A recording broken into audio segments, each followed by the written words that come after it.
Okay guys, so today I will be telling you about states of matter, and we are going to start with something really simple, which is, this slide is not mine, it's from Boardworks, which is the basics. So we have three states of matter: solid, liquid and gas, and these are some examples of solids, liquids and gases. So oxygen is a gas, perfume is a liquid, orange juice as well. Wood and ice are solids, and helium is another example of a gas, okay? If you want to know the properties of solids, liquids and gases, if you want to go over the very basics, go on this video, which I'm going to put in the description, and then trying to complete this table, okay? I did this. Anyway, and try to complete this table. Pause the video now if you want to try this exercise first, otherwise here are the answers. So solids, overall, they cannot flow. No, they stay in one place unless they are pushed or pulled, okay? Liquids can flow, and they can be transported in containers, and gases can flow as well very easily, and in fact they are going to spread out and fill the container they are in. Now, can they be squashed? So does their volume, the amount of space that they take up, change? Solids, not really. They cannot be squashed. They keep the same volume and the amount of space they take in. The liquids, well, in reality, liquids can be squashed up to a very, I think it's about 10 to the power of minus 4, but we normally say they are incompressible. Sorry, I wasn't being able to say the word now.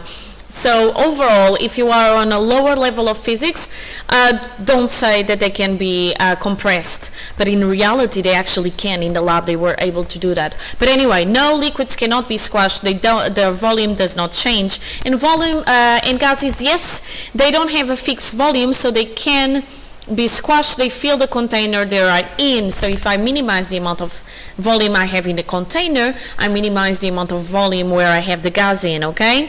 Are they dense, which is if they are heavy for their volume? So solids tend to be dense, yeah. Liquids they have some density, not as much as solids, but more than gases. Gases are not very dense, okay? So this is the basics, all right? Now, what else can we know? Oh, and this is again other exercise you can do. So, can be compressed. It would be the gas, if you want the liquids, maybe. Take up the shape of my container, liquid and gas. Have no fixed volume, liquid and gas. I have fixed shape, solids. Cannot diffuse. So diffuse is when you have the particles spreading out. So solids cannot diffuse. Low density is a gas. Can cause some pressure. Actually, they all can cause some pressure. I'm not quite sure here what they would pick for the right answer, okay? So again, this particular slide is from Boardworks. Now, we need to know as well that any substance can change between solid, liquids and gases. So these are called physical changes. And when this happens, the mass is conserved, meaning you still have the same amount of particles as you had when you went from a solid to liquid, liquid to gas, or any of the other possible changes. But it's just that they are in another physical state. Okay, so if you want to try this exercise, pause the video now. Otherwise, I'm going to give you the names of the changes of state. And again, this is physical changes. Okay, so going from a solid to a liquid, so I'm heating up, it's called melting. Going from a liquid to a gas, again heating up, is called vaporization or boiling. I can also go straight away from a solid to a gas, and that is called sublimation. Now, in terms of cooling down, going from a gas to a liquid is called condensation. Going from a liquid to a solid is called solidification or freezing. And you can also get straight from a gas to a solid, and that's also called condensation, okay?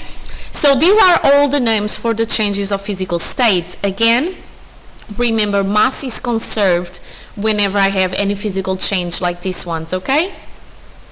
More stuff we need to know. How does it look like? And this particular slide is from footprints, as you can see there. How does it look like when I'm heating up or cooling down a substance? Apologies. So these are being called the heating or the cooling curves. As you can see, they don't quite look like curves, but this is what happens. Temperature increases with time until I reach the melting point where the substance remains with the same temperature as is melting. Then I keep giving some energy, thermal energy. Liquid increases its temperature over time until it reaches its boiling point when it turns into a gas. Again, here you can see that for a certain amount of time the temperature is not increasing, is constant, and then I can keep heating a little bit more, so giving more heat to the substance, more thermal energy, and the temperature increases. When I do the changes of state graphs, the cooling curve looks exactly the same but the other way around. So I start with a high temperature gas. The temperature decreases over time. When it reaches the boiling point, temperature remains constant for some time. Then if I keep taking temperature or letting it cool down, or removing some thermal energy, temperature decreases over time, and that's a liquid state until it reaches the melting point when it starts to become a solid. And then again I can keep decreasing the temperature.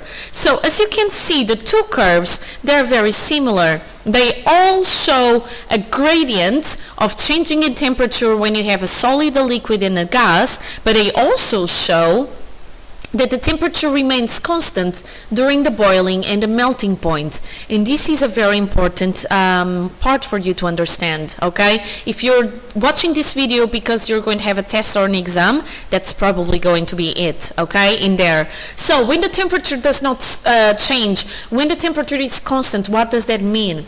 When a solid is changing into a liquid, or when a liquid it changes into a gas, all the heat energy that is being given to the substance is being used to break or change the bonds.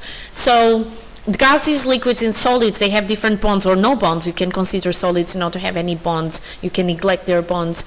So they change state. So if you want to change the state, you need to change the bonding.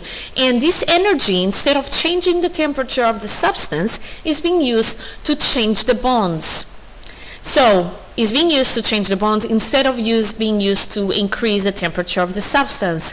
So if you are increasing the temperature, you can say to break the bonds. If you are decreasing the temperature, you can say that you're making the bonds. But overall, the temperature remains constant during the physical change of the state of that substance.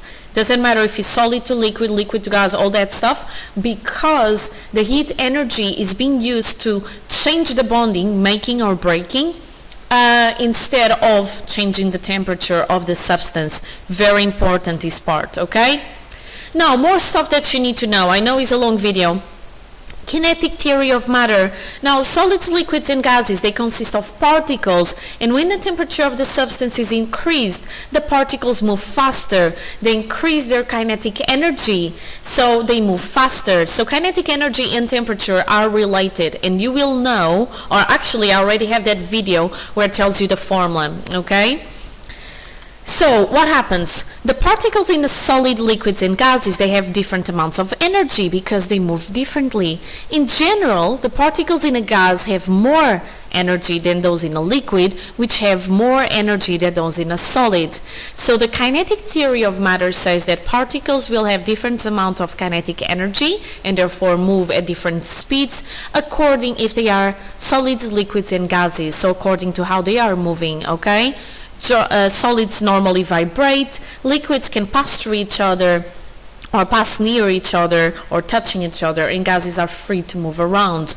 So generally speaking, and using the kinetic theory of matter to explain the properties, solids, the particles are very close together. They are held together by bonds, very strong bonds. The particles can vibrate, they cannot move around, okay, only vibrate around a fixed point. And this makes that a solid has a fixed shape and is not able to flow, okay? All particles are vibrating at that time, okay, unless you are in absolute zero, which I also told you about in a previous video, minus 273.15 degrees Celsius, the particles will vibrate, okay? In liquids, the particles are close to each other. The particles can move past each other, and this is why liquids can flow, so they have a little bit more energy. And finally, in gases, the particles are far apart.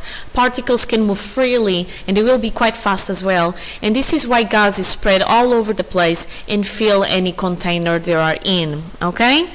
So this is everything that you need to know in terms of states of matter, physical state being changed in the names we give, why the temperature remains constant, and the kinetic theory of matter. So really quick quiz. Which of these describes a solid?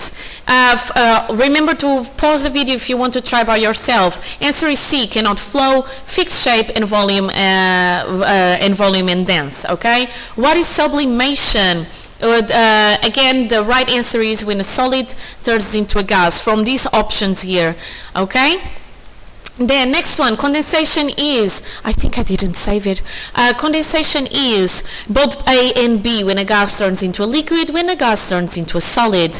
And then when a substance at a higher temperature, what is going to happen? From the options here, the best answer is it has more energy in it. And that's all for today. Hope it made sense. Try to make it as short as possible, but you actually need to know all this stuff together.